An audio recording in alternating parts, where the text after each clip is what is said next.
ஆதவனை மேடைக்கு வெல்கம் பண்ற. ஆதவன் ப்ளீஸ் வாங்க மேடைக்கு. தெய்வங்கள் எல்லாம் தோற்றே போகும் தந்தை அன்பின் முன்னே தாலாட்டு பாடும் தாயின் அன்பும் தந்தை அன்பின் பின்னே. முத்து தம்பியின் பிள்ளை என் மகன் ஆதவன். அவன் பெரிசாக சாதிக்கணும். நாங்கள் எல்லாம் ஆயிரக்கணக்கான சித்தப்பா பெரியப்பாக்கள் அவனுக்கு இருக்கிறோம் என்கிற நம்பிக்கையை இந்த விழாவின் மூலமாக. ஆனாலும் இந்த நிகழ்வை நாங்கள் முதல்ல இயக்குனர் சங்கம் சார்பாக எங்கள் அண்ணன் செல்வமணி எல்லோரும் சேர்ந்து எடுக்க முயற்சி பண்ணோம். அப்போது என் தம்பி ரமேஷ் ஒத்துக்கலை.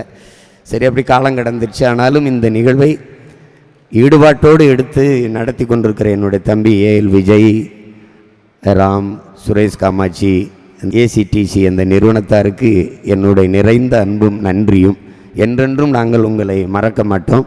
என் தம்பியின் குடும்பம் எங்கள் குடும்பத்தின் சார்பாக உங்களுக்கு என்றென்றும் எங்களுடைய நன்றியும் அன்பையும் தெரிவித்துக் கொண்டிருப்போம். வணக்கம். நான் ஒன்று தான் ரிக்வெஸ்ட் பண்ணுவேன். நான் குழந்தை மேடையில் இருக்கும்போது முத்துக்குமார் அவர்களுடைய பாடலில் ஏதாவது ஒரு 2 வரிகள் நீங்கள் பாடணுன்றது எங்களுடைய பெரிய ஆசை. எனக்கு எழுதின பாடல்கள் எல்லாமே பிடிக்கும். ஆனால் என் தம்பியின் எழுத்து கவிதை அது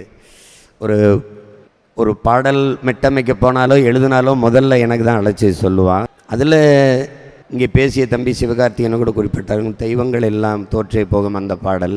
அப்புறம் மதராசப்பட்டினத்தில் பூக்கள் பூக்கும் தருணம், அது என் தம்பி ராமோட ஆனந்த யாழை மீட்டுகிறாய். அது இந்த மாதிரி ஒவ்வொரு பாடலும் ஒரு இசை மழையாக இதயத்துக்குள் பொழியும். ஆனால் எங்களுக்கு வாழ்த்துக்கள் படத்தில் எல்லா பாட்டும் அவன் தான் எழுதினான்.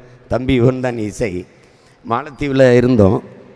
அப்போ இந்த காதலை ஈஸ்வரர்ல அந்த இதில் கண்ணில் வந்ததும் நீதான், இன்று கண்ணீர் தந்ததும் நீதான் கண்மணி.